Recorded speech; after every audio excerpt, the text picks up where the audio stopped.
Today we're going to be demonstrating the new igniters for our manufactured housing furnaces.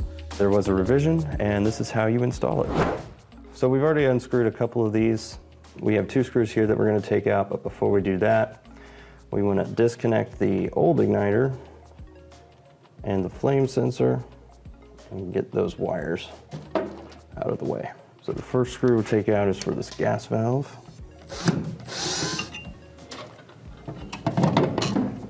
Set that aside.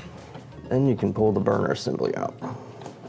There's the old igniter that we're going to be replacing. This one is more of the universal hot rod style igniter. It also was used to sense the flame. Our new igniter can withstand about 200 more degrees heat, has a turreted shield around it. It also is using a flat style igniter on the inside. So now we have the new igniter installed, and if your unit is an older M1 style or an MG1E style, it's not going to have its own dedicated flame sensor.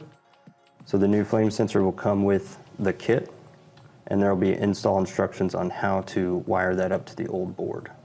So now we'll go ahead and just reverse install this the same way that we took it out.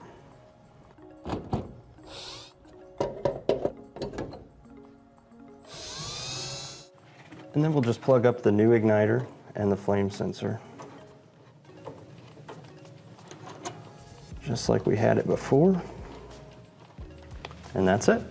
And for more great tips, head to edgetekhvac.com.